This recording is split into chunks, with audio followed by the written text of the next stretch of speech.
ideally, maybe soon. Here we go. Hello, everybody. Welcome. Hello. Damn, so Hello. Good morning. This.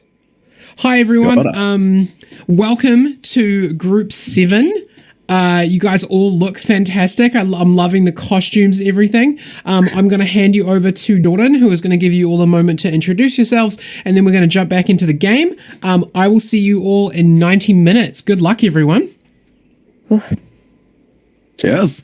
Thank you. Welcome, everyone. Good to see you all. Good to be seen. Hello. Nice to meet you. You are all sitting in pitch black. You're not sure what's going on. The last thing you remember was being unceremoniously snatched from your previous lives by small, grabby little hands and unceremoniously tossed into the dark. You all hear a loud roar and see the darkness begin to be filled with some strange purple creature. And you hear, oh, goodness, better get them out, quick. And you are snatched out of Snibbly's bag, pulled out into the jungle. You hear him muttering about his old toys and that he doesn't want to play with them anymore. And you see him stuffing 5 other people that look suspiciously similar to all of you back into the sack with protests and screams as you hear the worm roaring as the bag draws closed. Would you all like to introduce yourselves and a little bit about your characters? I guess you go first. All right. My character's name is Joel Callahan. Get that on my face. He's a wandering swordsman who, until recently, was just going from town to town doing what he could. He is currently wearing a set of mismatched armor, all of it good, some of it supposed to be built for humans. It causes him to walk in a very bandy-legged manner, and he tends to jingle.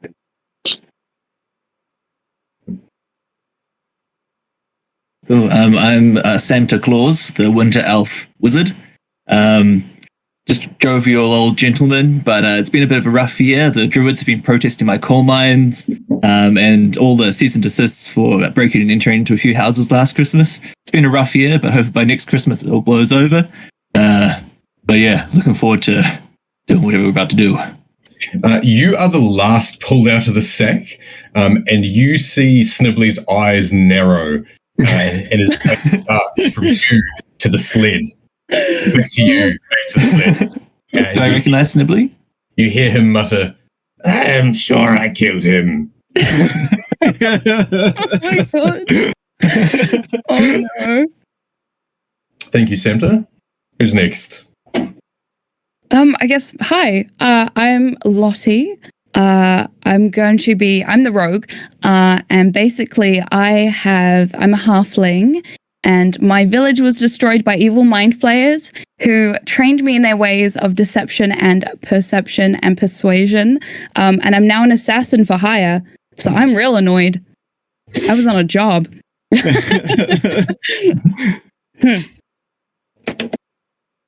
And I am Dan. I'm a dwarf cleric who generally goes by the name of actually Dead, because he was trained to mine the great dwarven graveyards, but he was a little too into it, so he got sent out adventuring. And in the intervening time, people took to calling him Dan of the Dead, and he liked the sound of the memento mori, so he gets people to call him Dead. And in the sack, he's just been very grumpy and smearing makeup on his face. So he's got big black eye sockets and white around the cheekbones and the forehead and the mouth above his beard, trying to look like a skull, but it's kind of a bit just heavy smoky eye. And I'm Max, the half-orc barbarian. He's a bit older than you might expect. He's a bit of an old soul. He's a old soldier who's been through a war or two. But the best to describe the way he looks is he's got a bit of a pot belly, and he is your dad friend. He is the guy that doesn't know what's going on, but will always be, are you winning? Are you having a good time? And if Dead was looking a bit down, Max probably would have been encouraging Dead to do the same to him, just for someone to have some fun with. So whether that's all good, I may have makeup on as well. Excellent. I love it. So you have been unceremoniously plucked in the middle of a hot, humid, stuffy jungle. Admittedly, it's slightly better than the musty smell from inside the sack. Certainly better than being in there with a large purple worm. But you are now face to face with Snibbly Boblin, the Christmas goblin. And he claps his hands, looks at you all and says, oh, yes, you're so much better than the last lot. They almost killed the violin. Luckily, we got it in the bag. You'll all help poor Snibbly, won't you? Do I recognize Snibbly? You roll me a history or religion check, your choice. Okay, let's do a history.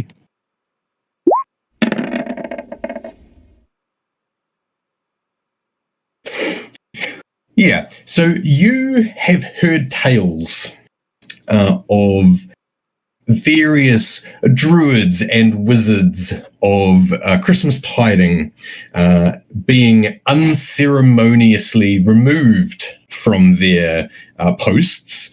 The rumors vary wildly, and they go back hundreds and hundreds of years, but all of them describe some strange green creature. Some describe him as 10 foot tall and muscular. Some describe him as a tiny green human, similar to an elf.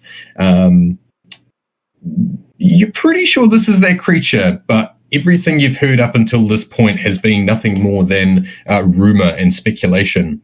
Now, Rhys has donated $20. Thank you, Rhys. A nat 20 to whatever player needs it the most. I will let any of you call out and say, I want Rhys's nat 20. You may need it shortly. Oof. He says, yes, so glad. Look, I'll be honest, a bit of a snafu. The brakes on the sled failed, and I may have made a little bit of a whoopsie. And he points upwards towards the sky. Anyone with a passive perception of over 15 notices that. Is it everyone? Yeah. Equals. Yeah, I get that. Yeah. Perfect. Meets it, beats it. You see that a fairly large chunk of the moon is missing, and that it is slowly drifting down towards the planet. Right, should we get out of here? That does not look like a good thing. I'm lactose intolerant. Yeah. He says, look, I've got a sled. I know how to drive it, I swear. That was the other people's fault. That wasn't me. And I'll tell you what, I'll make you a deal. One of a kind, never made to a group of 5 adventurers before. I've got a little present to deliver to some children. Timothy, Tim, Matt, something like that. Anyway, if you help me deliver it, I'll get you off this rock.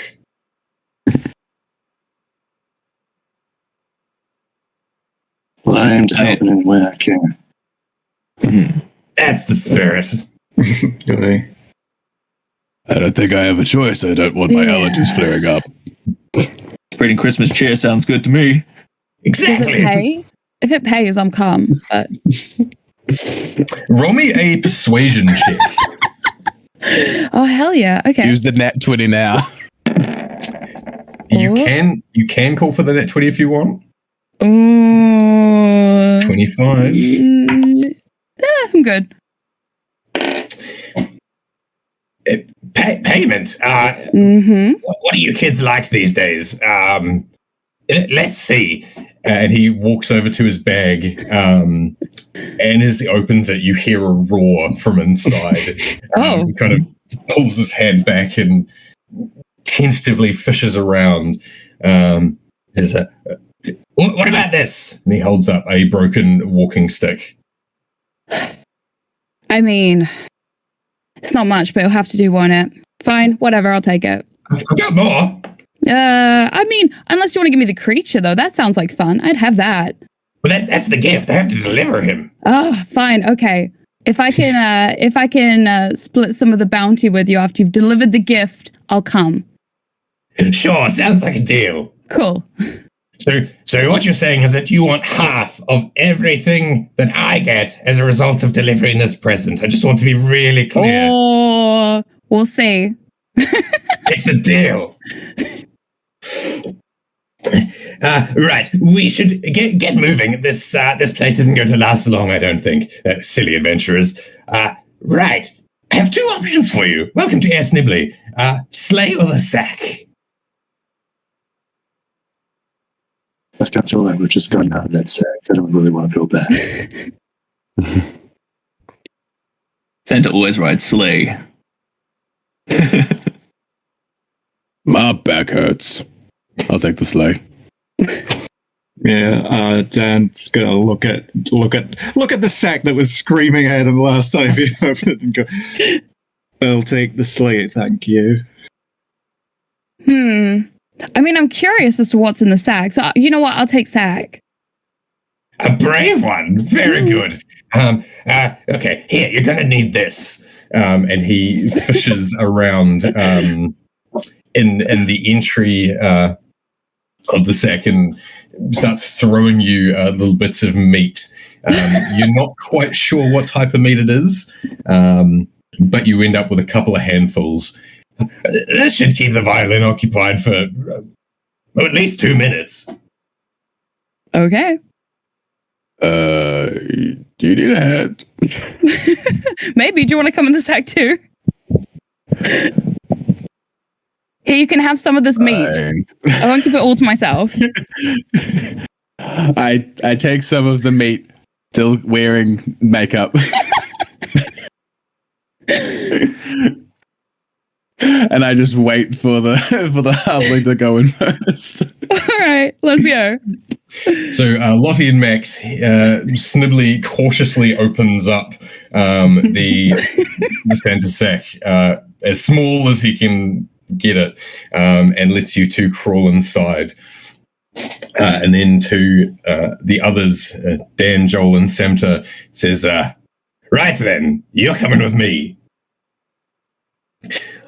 I'd hold on Max if I were you. What's that? I feel like Max getting him would be bit of an issue, doing sort of like that one arm thing, just trying to wriggle the other. Really getting the most out of that dad bod. Of course. For those of you on the sleigh, Snibbly's eyes begin glowing red, and you see the sleigh lift up into the air. And he says, right, off to see the kids then. And before you get a chance to hold on to the railings, the sleigh crashes straight down into the earth and keeps going. Rock and debris are flying everywhere. Can I get the three of you to make me a dex save, please? That's going to be really terrible. So I lean back, just sort of nonchalantly sitting on the back of the chair, expecting it to be like a chill ride, and then all of a sudden, so hands go straight up. All right. Uffa duffa. I got a 7. Got an 11. I'm in a sack. Yeah, people in the sack. Feeling great in the sack, yeah. We'll get to you. Oh, no. Never mind. The three of you on the sled take 12 points of bludgeoning damage as you are jostled around, bits of rock chipping you in the head. You've been thrown back and forth. Nothing to make you lose your grip or your footing. You stay on the sled fine. But it is a bumpy ride and not at all enjoyable. For those in the sack, you come across the furniture that was left there.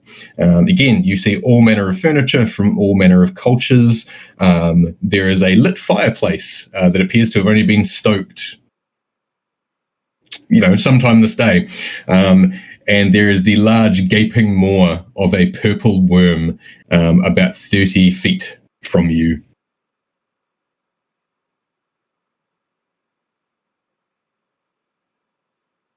Yay. What would you like to do? I mean, we have this meat. We should be okay. Would you like it raw or cooked? I think he just wants it. I don't think he cares. Okay. Max will walk up first and sort of gingerly offer the meat. And I'm going to stand right behind you, just watching, readying, just watching, amused. We have a donation from Michael, a net 20 for Lottie. Hey, thank you. You place the meat kind of tentatively in its mouth. You're not sure what's happened. It's acting a little bit strange, almost as if it still hasn't passed its saving throw for being confused. And it's just kind of sitting there, mouth agape. You drop the meat in, it doesn't even attempt to chew it. It just kind of stares at you. I help it. I open and close the door. Oh my God. With your colossal strength, you kind of help it attempt to chew this meat. Those of you on top of the sled finally break through the crust. And the first thing you notice is the smell. It is absolutely putrid. Your nostrils fill with this hot sulfur smell that burns the inside of your nostrils. And if you weren't awake before, you certainly are now. Can the three of you make me a quick perception check, please? We can. 5. 16 for that. Oh, Samta, that was, looks like you rolled a deception. Right. Can I get a person? Sorry, misheard you. 11. You can try and that's You can lie about what you were rolling for. I'm fine. Life is good. You all peek out over the side of the sleigh. Now that the rocks and the core of the earth are no longer belting you, you feel safe enough just to take a peek, and you see sprawling wastelands covered with rivers of fire. You see mountains of bone climbing up out of the horizon. You see thousands of winged creatures off in the distance, flying around in hordes. Anyone that cares to, any of you three can make either a religion or a nature check to see if you know where you are. So I'll just go for religion, I think. I'll go for nature. 16. 16 on nature. The worst possible religion check from the cleric. Dan and Joel, this place is concerning. It's frightful in both its appearance, its smell, and its atmosphere in general. Semter, you have heard tales of Avernus, commonly referred to as hell, the first level of hell. And after seeing the lakes of fire and the winged creatures, you piece it together, and you're pretty sure that Snibbly has dragged you to hell. A lot of my coal gets sent here. I don't usually deliver it myself to Avernus, but Snibbly once again attempts to land the sleigh, doing a much better job this time. He has no moons to crash into. You're not sure if he did that on purpose, but he brings the sleigh to a stop atop a plateau, the ground appearing to be made of sand and bone. He quickly rustles round behind him, trying to get the sack open. He goes, quick, you two, Lottie, Max, out, quickly. I'm kind of curious what kind of children have kids like this. If you're giving them that for a present, well, some questions are best. You're saying this out loud? Yeah. Yep. While Snibbly is fishing out Lottie and Max, he goes, I know, I assure you this here. I'm pretty sure there's 5 of them. What, Timothy, Matthew, something like that. They're here somewhere. Are they all called Timothy and Matthew? Wait, 5 of what? Children, of course. It's Christmas Day. Is it too early to make an insight check on the basis of having worked out exactly the way this guy's stupid mind works? Mm-hmm. Absolutely. You can roll me an intelligence check. And in fact, now that you're all out of the sack, any of you that want to can roll an intelligence check to try and piece this together.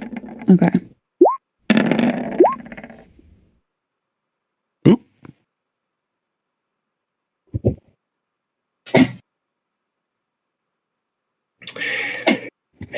You all kind of work together. Snibbly seems busy fiddling with the cart and his sleigh and muttering to himself. And you have a moment to talk amongst yourselves. I'm pretty sure, Dan, you know exactly what's going on. So feel free with the combined roles you've got to see if you can figure it out.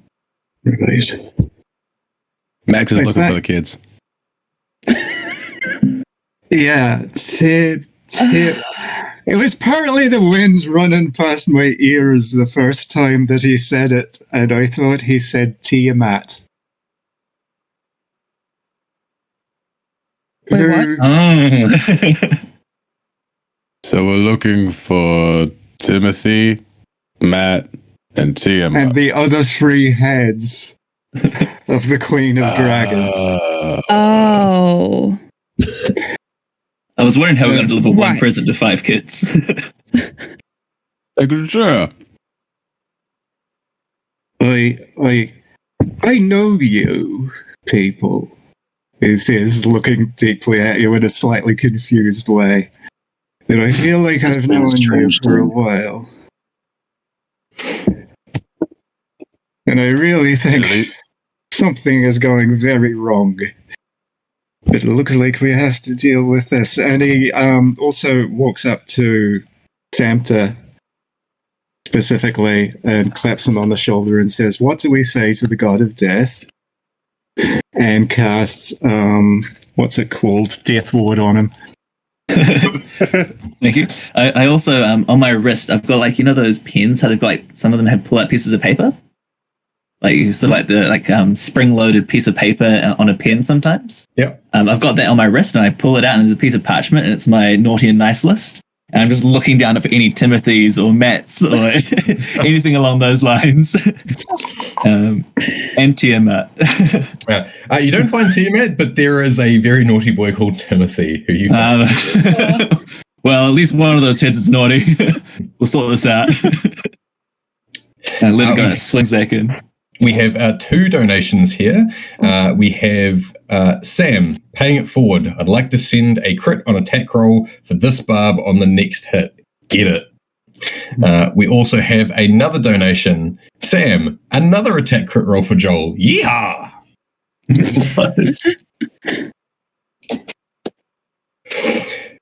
So you're all standing on the plateau, and after mucking around with the sleigh for a while, you see Snibbly haul his sack up over his shoulder and says, right, let's get going then. It's not going to be Christmas forever. Maybe it is.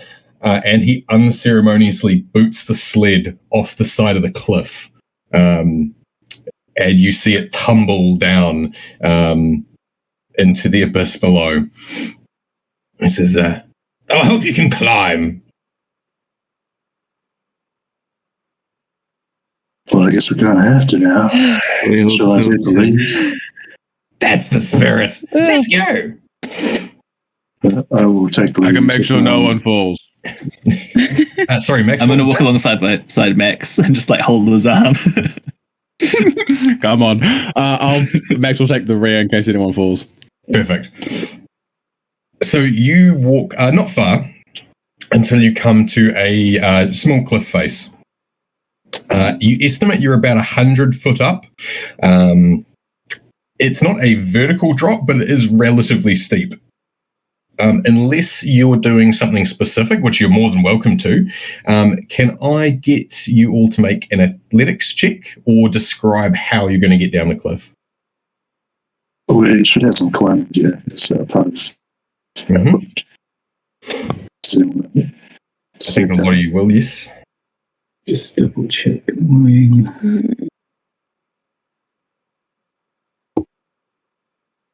Max is going to dad it out and forget about the climbing gear and just start going down. Nice. Is this athletics or acrobatics? Athletics. Oh. Oh. Max, are you down there? If I leap, will you catch me? I'm also ready to cast Pitiful. Small. Are we fine? Lottie, you watch Max, the dad bod, uncharacteristically and athletically just reverse scaling this cliff. Like this is the third time he's done it today. Someone didn't take the bins out. I'll be at the top, hammering some points and set up line. Perfect. You set your climbing equipment up. You're free to help anyone else use it, so anyone else can roll their checks at advantage. Right. I'll call back up to Lottie and say, I will at least try. Awesome. I'll take it. Right. Can you roll me your check, please? Oh, boy. This is going to be miserable. Oh, maybe not. All right. For those of you playing along at home, the DC of this particular cliff is 15. So Dan and Lottie, you both make it to the bottom fine. It's unnerving, but with Max's encouragement from the bottom and Joel's climbing gear expertly hammered into the cliff, you both make it down. Samta, it is just you now standing on top of the cliff. I sort of get my belt and just loosen it a bit and start grappling down.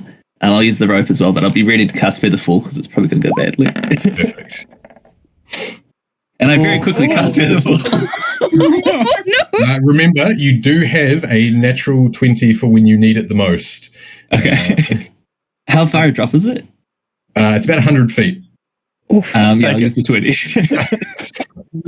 Yes. So thank you to our donator who may have just saved Samta. Thank you very much. You saved Christmas. You should feel good about yourself. It should be like a badge. I gave Santa a 20. You catch yourself as after your first few feet down, you slip, but you manage to catch the rope. And the reason you slipped is you watch as Snibbly Boblin, the Christmas goblin, floats down calmly beside you, eyes once again glowing red, sack over his shoulder. He says, let me know if you need a hand, and floats off towards the bottom. Cool. Thank you very much, Rhys. I think he was the one that gave the donation before. You all make it to the bottom, and see out in front of you a vast expanse of hellish wastes. The lava is hot. Any of you wearing metal armor, it sticks to your skin uncomfortably and fills with your sweat. Those of you without metal armor, struggle to breathe, panting in the heat, far greater than anything you would have experienced before. Can everyone roll me a perception check, please? Sight-based, if that influences anything.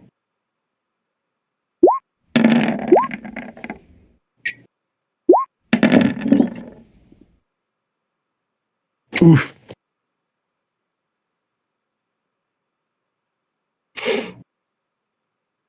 All right. Lottie, you are the first one to see the oddity off in the distance. This world, Avernus, is not familiar to any of you, and a lot of your eyes are drawn to the mountains of bones, the strange creatures flying overhead. But Lottie, you do make out off in the distance a break in the mountain, so to speak, that appears to be, at a distance, a large dragon skull of some kind. Hey, do you guys see the large dragon skull over there? I do It's now. all the way over there. You guys not see it? Did nobody It's bring not the that strangest thing I've seen so far. Dad's like sweating and he's got makeup streaming into his eyes, dripping down his beard. It's like, I'll prestidigitation your face to like clean up the paint a bit. it's still got semi-permanent like dye stains around his eye sockets, but he sort of looks grumpy about it, but acknowledges that you probably did the right thing. I'm gonna say I'm a bit concerned if there's a dragon's skull over there. Can I discern anything about it in a detailed aspect? Because I can see a mile away. Like, You can see perfectly. a mile away. Okay, yeah. Now that Lottie's pointed it out to you, you take a good look, and it is only the top half of a dragon skull. Where it's positioned on the mountain, and you may need to get a little bit closer to have a proper look, you can make out some vague entryway underneath it. It is a part of a skull that's been fixed there for a reason. It's not a dragon skull lying on the ground. And when I say dragon skull, this is not a normal dragon skull. We're talking 50 feet high, 50 feet wide. This thing is pretty big. It looks like there's an entrance in there. The green guy, is that where we're going? What's between us and the gate? Us and the door? Is it just open plains? Mostly. You can make out from where you are, there are some barricades set up. But anyone other than Max, unless anyone else has extravagant sight, struggles to make out what's there. Just thinking, guys, I could teleport us 500 feet ahead. Potentially get past anything in between us and the door.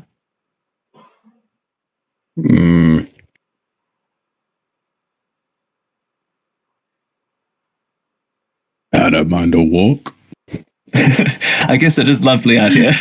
Just buckets of sweat. Is it lovely Dripping out beard. here? Really? I mean, I'm happy with the teleport. Yep, let's do that. Okay. I'll open up an arcane gate. 500. It's up to 500 feet ahead of us. So I'm not sure if that's the entire distance. But it's just a two-way portal that we can walk through. Mm-hmm. Yeah. It's not the entire distance, but you'd make it a fair way. You open up the gate, and all of you step through. You find yourself a lot closer, and you can now clearly make out the large dragon skull embedded in the hillside, and you can now clearly see the pitch black opening underneath it. You also hear voices from behind you. "Oi, where are they going? They haven't paid the toll!" And as you turn to look, about 100 feet behind you, there is a pit fiend and a number of his demon friends sitting at a barricade with a small wooden sign.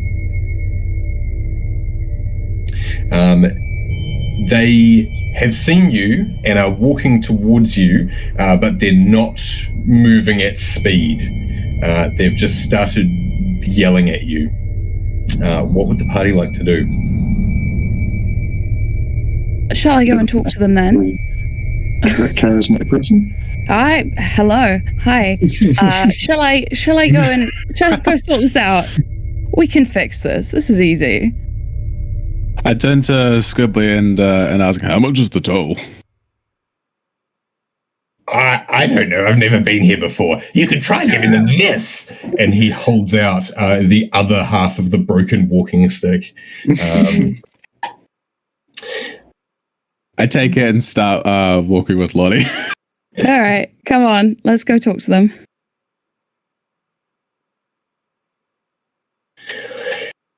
You walk towards the demons, or the devils rather, and there are 4 of them in total. A large red pit fiend, wings unfurled with the black iron mace, standing tall. 2 horned demons floating behind him, keeping themselves aloft with sharp pitchforks. And a strange insect-like ice devil standing at the ready with a pike. The pit fiend addresses you as you walk up. Do any of you speak Infernal? I do. We do too. Do not. Hey! Very good. Do we? No, I speak Abyssal. Abyssal. I speak Common. You speak very good. Don't worry, I'll translate. It's fine. The pit fiend addresses you and says, "Who are you and what are you doing? You've bypassed the toll gate. This is unacceptable." I'm so sorry, sir. I didn't realize there was a toll gate here. See, me and my colleagues here are just delivering a package. Mail service. Mail service. Mm-hmm. In Avernus. Yes, absolutely. Roll me a persuasion check. Sure.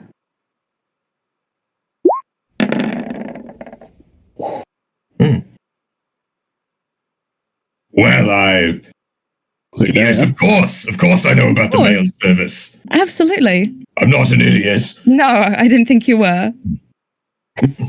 Well, look, that's fine, of course, but anyone that comes through here has to pay the toll to the Janison Brefford Sulphur Company.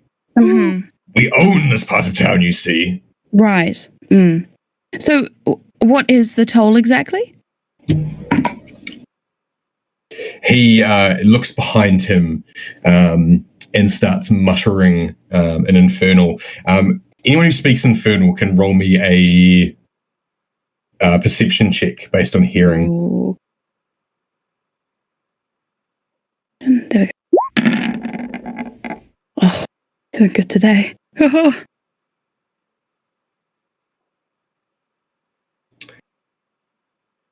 Who was the other? Oh, there we go. Anyone who rolled above a 15, you hear him muttering, "We haven't had anyone actually come through here. What do we ask for?" This, souls? Yes, souls are good. He turns back to you and says, "Yes, the toll, of course, is 1 soul." 1 soul, just 1. Just 1. We're not greedy. All right, friends, who's going to offer up their soul? Bags not. Would you accept the soul of a reindeer? Ooh, do you have one? I can cast Phantom Steed and create like a riding horse with antlers. Okay. Yeah. Oh my God. Roll me a persuasion check. Okay. Yes, this is a mighty fine soul right here. Oh, man. What do you want? Yes. Yes, of course. This reindeer sounds like a mighty warrior. I will accept his soul. Absolutely, the mightiest. Well then, hand it over. Okay, so yeah, I summon it and I just, here you go. Enjoy. Yes, good. You two take care of this. Now, is the reindeer that you summon ethereal? Can it be touched? Double check. I'm pretty sure Dan just sitting there with his riding. arms crossed. A large quasi-real-like horse-like creature appears. And basically I can ride like a steed. So, yeah. Yeah. No sooner has it appeared do the two horned devils pluck it up off the ground and unceremoniously dive into the river of lava next to you. They don't seem phased. Neither does the reindeer, but they don't seem to notice that. And the pit devil says, yes, well, very good. You may continue. This mail service, which of course we've heard of before. Who are you delivering mail to? We're looking for somebody by the name of Timothy. Have you heard of any Timothy before? He turns around to the ice devil and says, you've got a brother called Timothy, haven't you? Oh, no, apparently that's not true. Timothy, no. Okay. Well, thanks for your help anyway. I think we'll be on our way. Very good. Very good. And you are free to pass. You are eyed suspiciously by both the Pit Fiend and the Ice Devil. They feel like they should stop you, but they can't think of a reasonable excuse to give. It's a lot of work. You've paid their soul, and they watch you as you head off into the distance. Max waves pleasantly at them. And you see, Max, the Ice Devil wave back at you. It doesn't have a mouth. It just has two large, bulging insectoid eyes.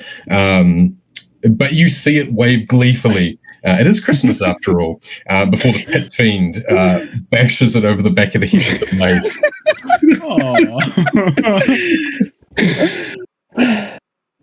I'll give Squiggly back his half stick. Oh, you're too kind. I speak Infernal too, and he starts babbling on to himself. Lottie, you speak Infernal, and you know this is not Infernal. No, it's not. He's babbling. Yeah. Max politely listens and nods. I'm just going to look at you guys and shake my head like, no. After maybe another few minutes of walking, you arrive at the large dragon head. There's clearly an entrance in the cave behind it, and you feel an uncharacteristically cold breeze blowing out of it. Can all of you make me a wisdom saving throw, please?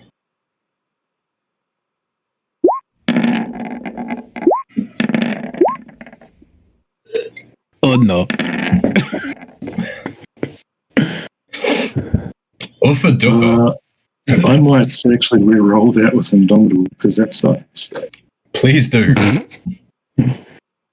I'm also going to put up mage armor as we walk forward. That's good. All right. Oh, damn it. The DC is 15, and anyone who failed it is instantly filled with dread, the type of fear that you have never felt before.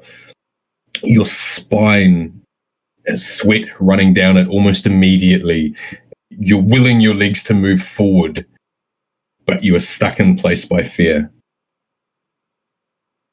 Max is probably afraid of the thermostat bill due to the two different heats in the area.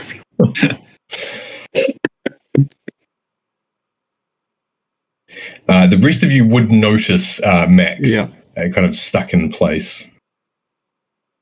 I'm also not moving. We'll Yes. start with, I think Max looks scaredest, according to the dice. So Dad's going to walk up to him and put a hand on his chest and say, "This won't kill you." And I cast guidance on him for what it's worth. But it's so expensive.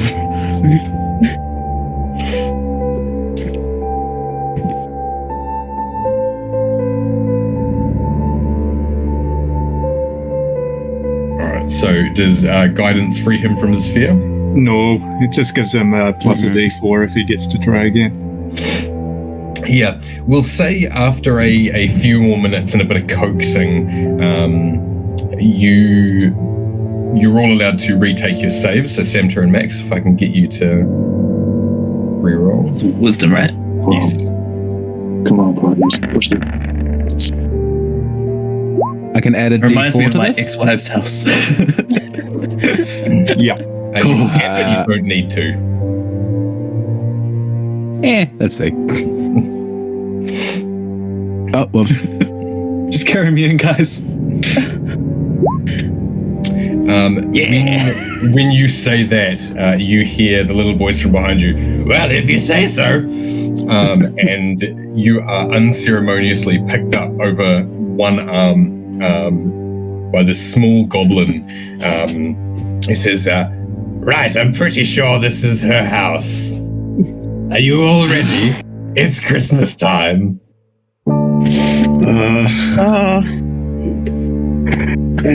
I? I love the image of this. I love the image of this goblin carrying a Can I talk to the our goblin friend in Goblin just for a sec? Absolutely, yes. You're full of surprises, friend. Oh, you speak my mother tongue. Yes, you may have figured out that I'm not actually a goblin. I see. And what are we really doing here? Roll me a persuasion check.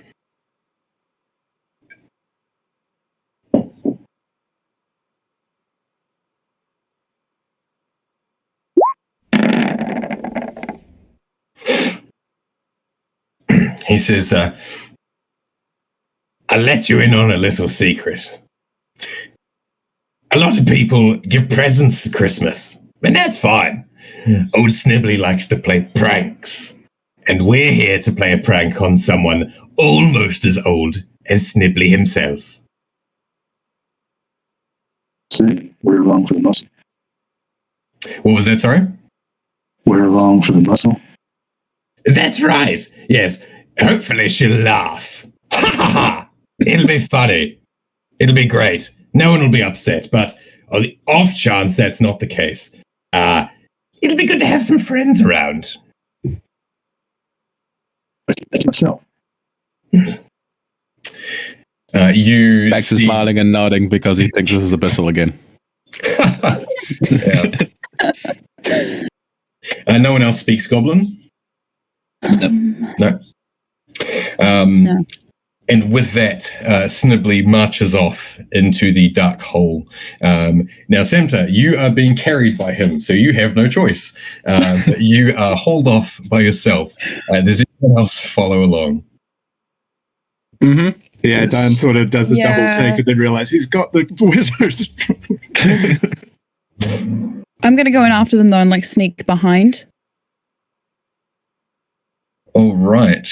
Now, I'm going to cast invisibility.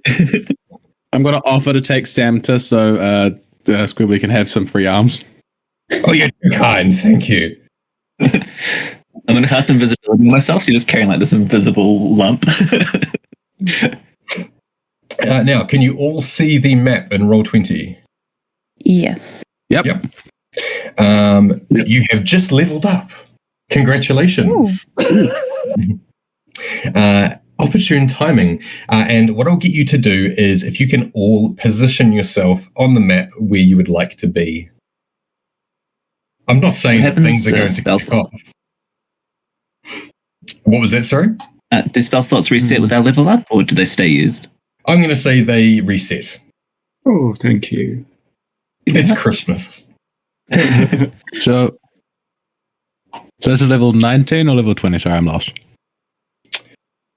Oh, that's a good question. I'm level pretty 20. sure level 20. Level 20? Cool. If one of the mods can just confirm that for me, it'd be good, but I'm pretty confident at this point with level 20. Thank you very kindly. What do we have here then? We'll fix that up if that's not the case. But yeah, you are all standing in now a wide open and well-lit cavern. The heat is almost unbearable to the point that the sweat pouring down your skin is now a welcome relief. Rivers of lava flow all around you. I've had confirmation. Yes, you're a level 20. Congratulations. And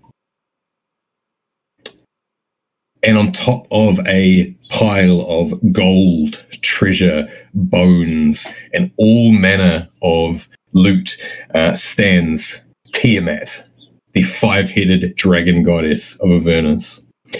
She towers over all of you, her five heads moving interchangeably, and she stares at you all as you enter.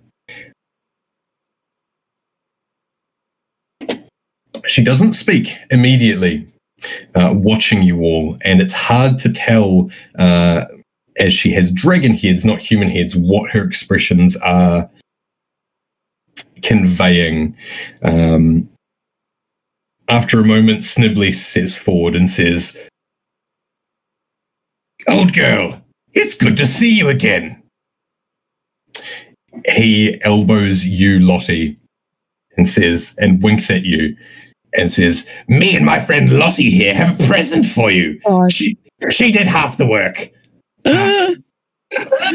What do you say, crew?" Oh, God. Oh, great. Merry Christmas. By the way, Samta, you are still being carried by Max. Oh, yeah. I'll move myself over to you. And Snibbly opens the bag as the purple worm roars forward in the only direction that there is, directly at Tiamat.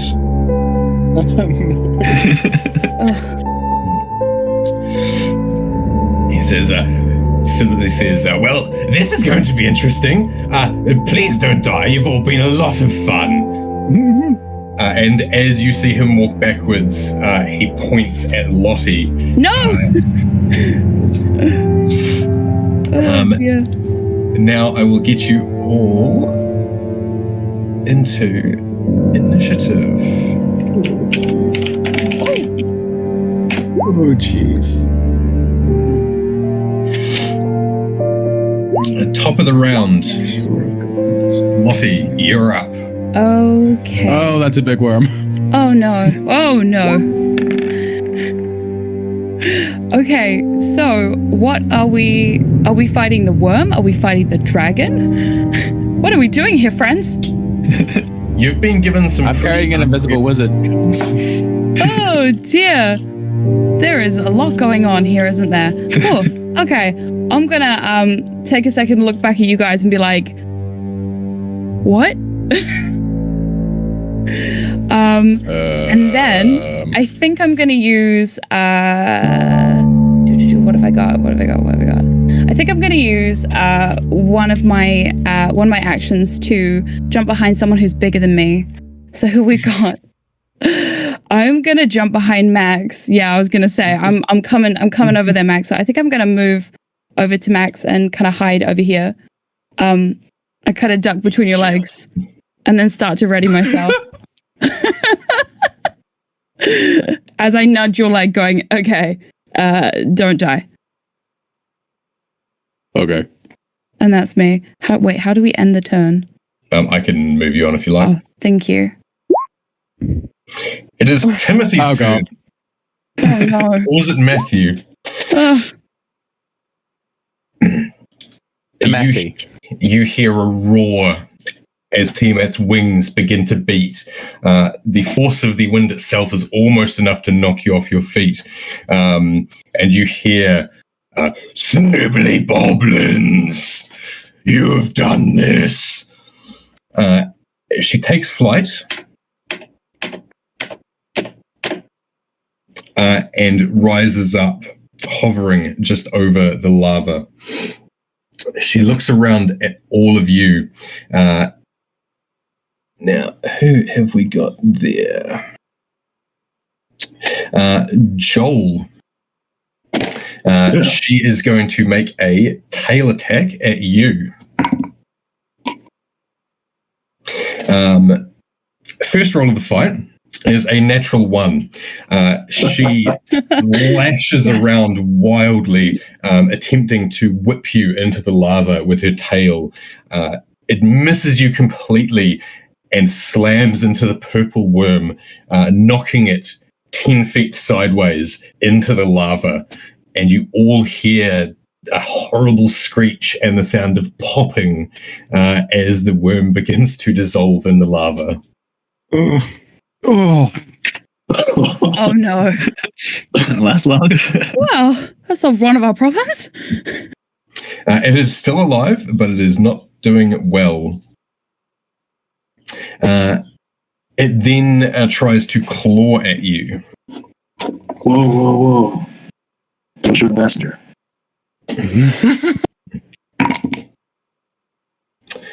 What is your AC?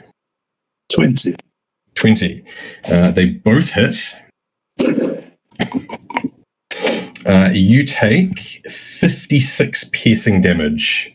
Right. Oh. As her claws reach down and rend into you, tearing into your chest. The purple worm struggles to get out of the acid, failing with another natural 1. And you just hear these sad rasps as it sinks into the lava.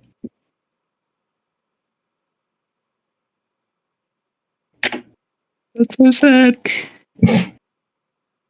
Right. Max, it is your turn. okay. Tiamat is completely above the lava. Like there's nothing of them touching the ground, is there? Not at the moment, no. Okay. I try and look at Samta, which I don't know if I'm holding him the right way up because he's invisible. Just on my And back. just still say I'm sorry. I just drop him. I will go into a rage. Mm-hmm. Yeah, the best I can do is I will try and javelin her. Them, Absolutely. the dragon, Timothy.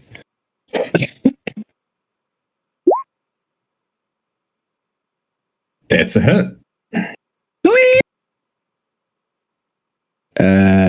For a total of, ignore the rage damage, 13 points of damage. All right. Do you have magic javelins by any chance? No, these are javelins. Good to know. Alrighty. Anything else you'd like to do on your turn? Do I still get an extra attack, or is that taken up by the whole javelin throw? No, you get extra attacks. I will throw a second javelin. Yeah, once again, the javelins connect, but you watch as they plink off Tiamat's hide, not embedding themselves in her. Damn. Okay. I'll sort of... I just watched Joel take quite a beating, didn't I? You did, yes. Okay. I will... Is it stalactites or stalagmites? Is that terrain considered difficult in front of me? No, you can walk across there. I will... Yeah, I'll move half my movements and go here. Excellent. And that'll be my turn. At the end of your turn, using a legendary action, Tiamat flies back towards her horde, and you hear, "No, you leave my gold alone," and lands right in front of you. Semta, you are up next. Right, so looking at the 5 heads, I'm trying to figure out which one's Timothy. So I'm like, eeny, meeny, miny, that one. Pointing at the middle one. Who's been naughty? Yeah. I come out of invisibility, just Timothy, and shoot disintegrate.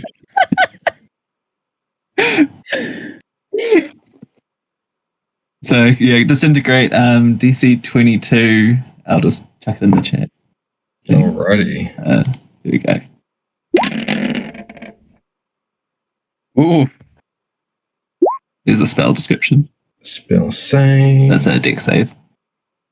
Cool. That is. What level are you casting that at? Level 6. Level 6.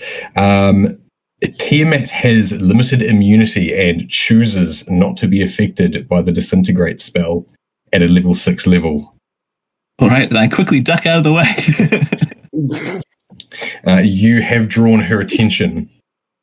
I'm going to run behind the dragon statue that's just over here. Mm-hmm. So just jump behind this rock. Anything else you'd like to do with your turn? No, that is me. Dan, you are up. Okay.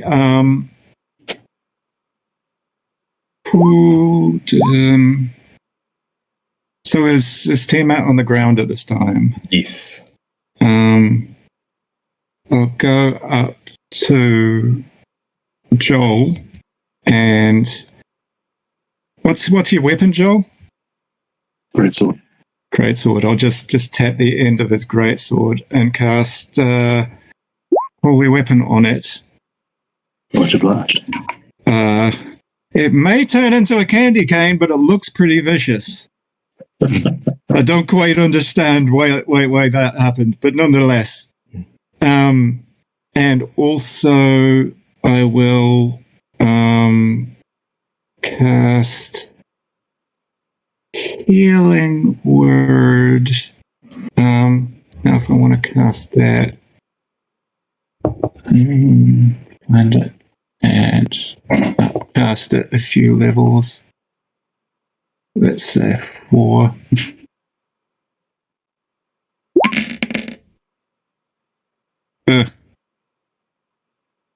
Not very helpful for you, but also 17 hit points of healing. I've come 1, 2, 3, 5, and then I will back off again. Thank you. 6.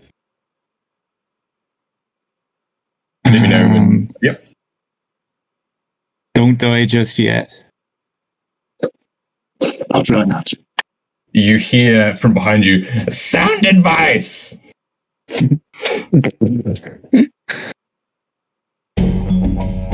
Oh, yeah. That's me done. Joel, you are about to take action when you see something happen. From behind Tiamat, you see bubbles start popping up out of the lava and rising from the lava, thanks to a wish from one of our generous donators. The purple worm returns, fully healed and combat ready, furious at the dragon that burns to death. Oh my god. Thank you, chat. Thank you. I wish you joy of the world. Amazing. It was a donation from Tyler, so thank you. I knew feeding that worm was a good choice. Praise the worm. Where's the worm? We stand the worm. Joel, it is now your turn. Okay, is Tiamat still flying? No, Tiamat has landed at this stage. Lovely. All right. In that case.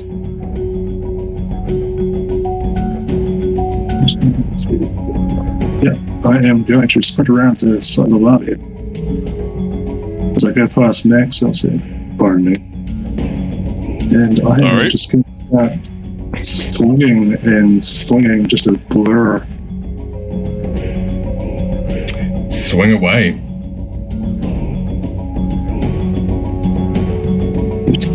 It's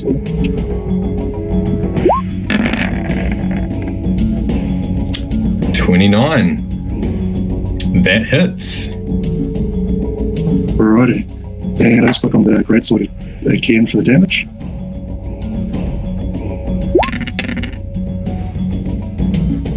19. You bring your... Also got 2d8 radiant. Oh, do it. Holy weapon is lovely. It's a great spell. Extra 7. Thank you kindly. You bring your sword down, and unlike the javelins before, your sword cleaves into Tiamat's stomach as she lets out a bellow of pain. She seems surprised that you were able to do anything, and roars in fury. I apologize, ma'am, but you attacked first. The name's Timothy. Is that your turn? Anything else you'd like to do? No, I've got 2 more attacks after this. Oh, sorry, I've got 2 more attacks. Roll them. So this one, Whoa. I reckon that hits. That's a hit. Well done. Is that double holy weapon as well? this is with the holy weapon. Yeah. And another attack. I'll just get back to the character sheet.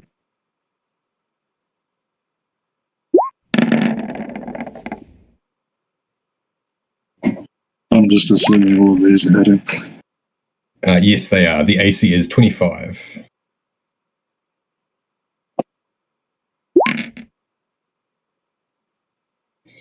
That's a fair chunk. Right. Let me do some quick maths. You all watch as Joel just begins carving into Tiamat, who before was standing defiantly tall and now looks confused, terrified, and annoyed that these puny mortals would dare come into her home and attack her. It may also have something to do with the giant worm raging behind her. 4. Perfect.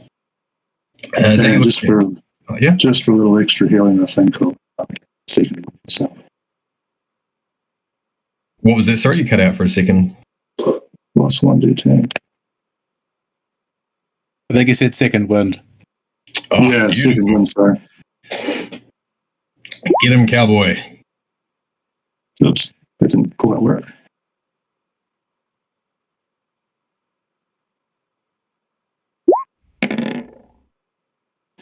$2,100 points. All right. That's my turn. Thank you, John. Perfect. Lottie, you All right. are up. Okay, so I'm going to throw on the cloak of elvenkind that I have with me. And I'm going to use one of my actions to throw the hood up, which hopefully should make me invisible. Yes, when you wear this cloak with the hood up, wisdom checks made to see if you have disadvantage. If you have advantage on dexterity stealth, made to hide, as the cloak's color shifts to camouflage you. Yep. Okay. So, and then I'm going to start moving towards the dragon. Oh, do I just do that? And I'm going to kind of hide in this area over here. Yeah. Sneakily. And I think that's it. I think I'm gonna leave it there for now. Gonna hang back? While I prepare, yeah. Sneak attack. Sneaky, sneaky, sneaky. Mm-hmm. Okay, at the end of your turn, Tiamat uses a bonus action, and the blue head rears down at you all, which may or may not be Timothy. Thumbs up. Is that the middle head? He says, I will deal with all of you, and then I will deal with him. Looking at the goblin who is sitting on this little statue next to Samta. Ooh-wee. Okay. You all, everyone in Samta, you avoid this. Yeah. What is the check? I need the other 4 of you, please, to make a dex saving throw. Roll. My favorite kind. Ooh.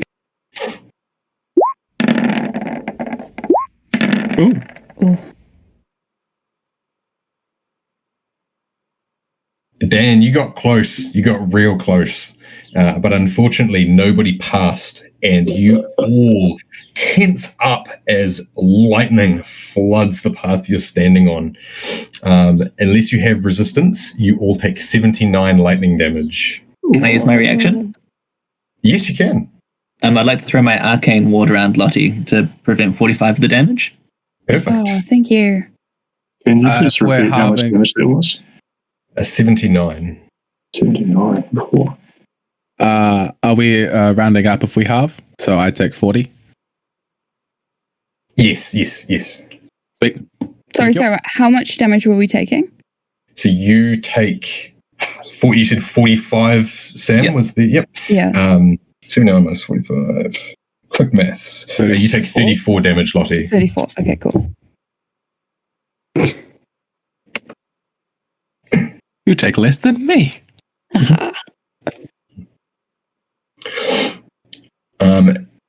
And it is then Tiamat's turn.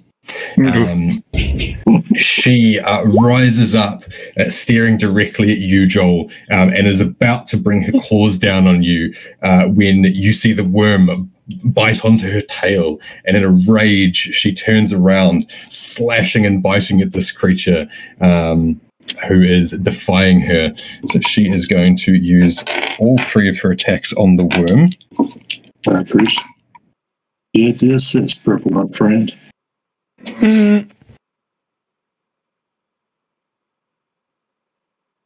And you see the worm risen to fight and defend you go down once again.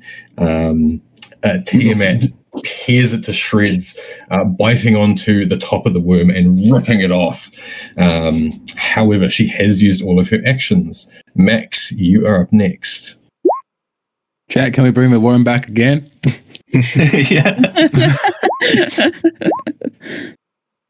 I will move up the last 5 feet to get to Tiamat. Is Tiamat still considered within range of melee attacks? Yes. Cool. And I will swing both of my attacks at Tiamat.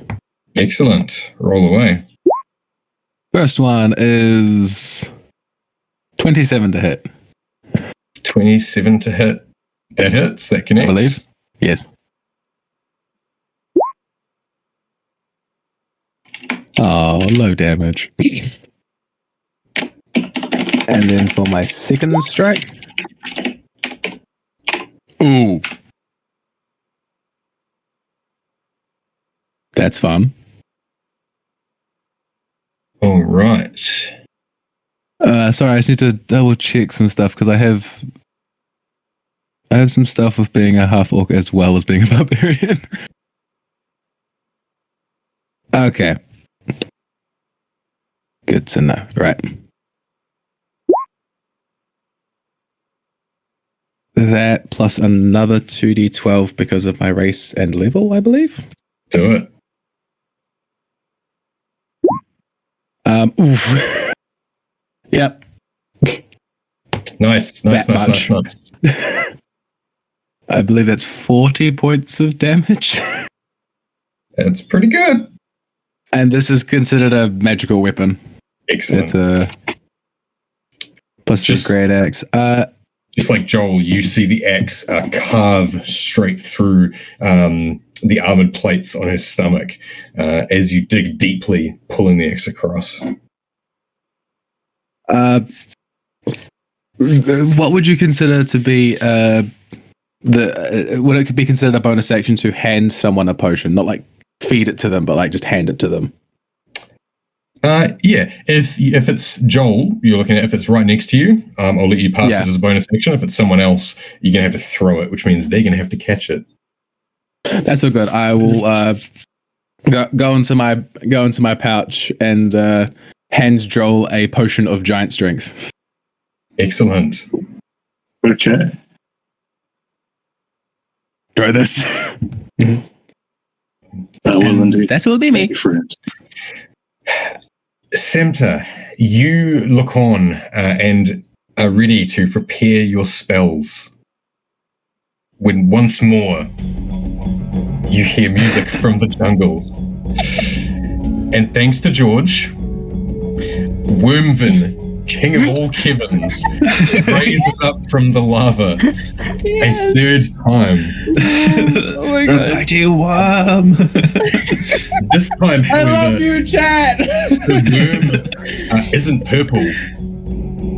It's glowing white. And you watch Transcendent as world.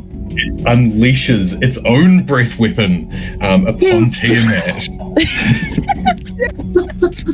Woo!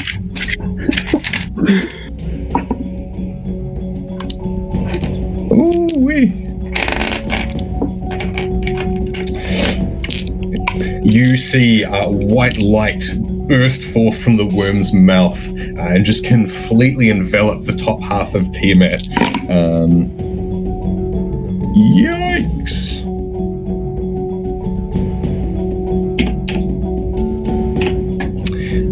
That's a lot of damage. That hit close to 100. Nice. Sempter, you're up.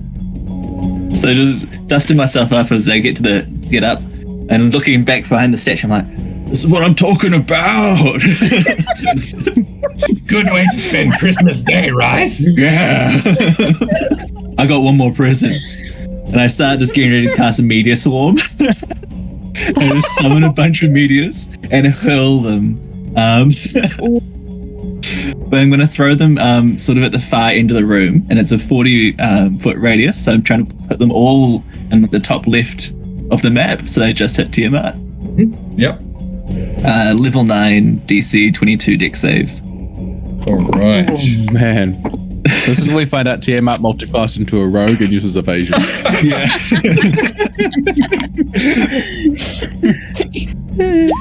Okay, she does pass her save, but I assume she still takes half damage. Yeah. So here it goes. I'm not sure how this is going to roll it, but it's 154 damage. Halved. Wow.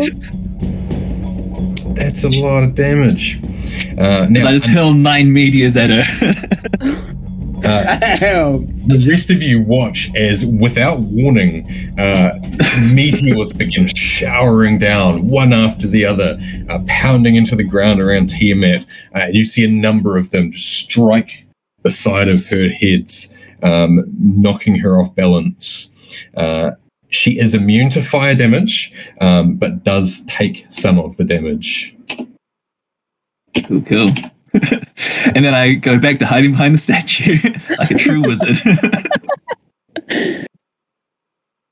Max looks back confused as a statue summoned meteors.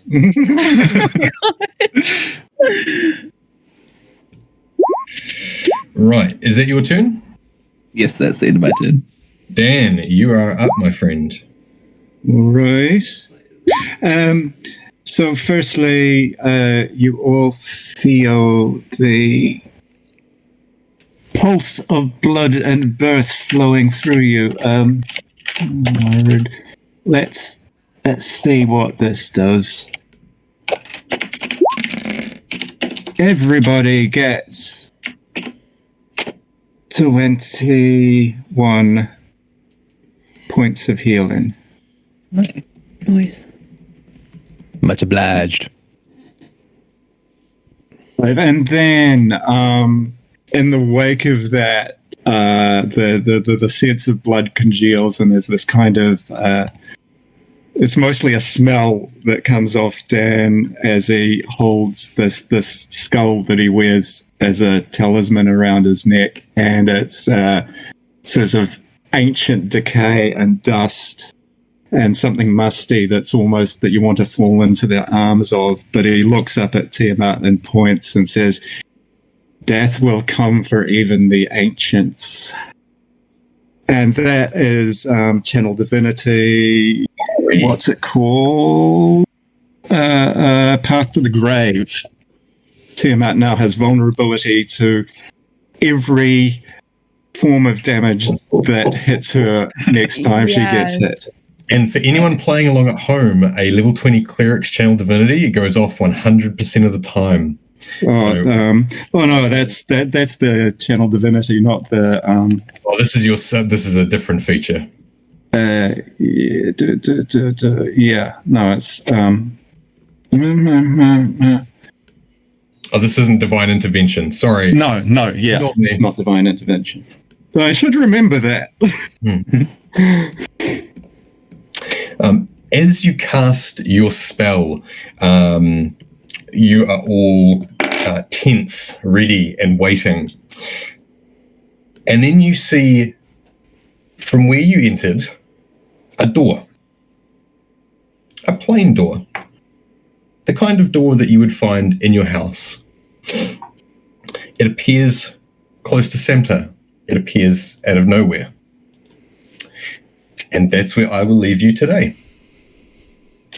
Hey, Jordan. Honestly, awesome. Thank you very much. Done. Thank you so much. That was really fun. I've had adventures with Snivelly Boblin before, and I look forward to having more in the future, but it's always very nice to catch up with Snivelly Boblin, Snibbly Boblin, whenever they make an appearance. Snarbly Borblin.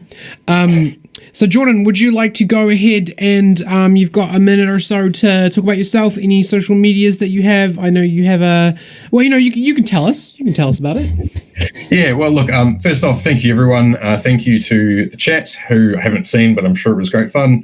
Thank you to everyone who donated. Thank you to Penny, most of all, for organising all this. Thank you to the players. You're all wonderful people. Only thing I'll plug, look up Mindflayer Miniatures on Instagram. I run painting and conversion commissions for miniatures, whether it's Warhammer tabletop games, whether it's Warhammer, whether it's D&D. Do a lot of Hero Forge. So yeah, check me out, or don't. I'm not your dad. But have a great time, everyone.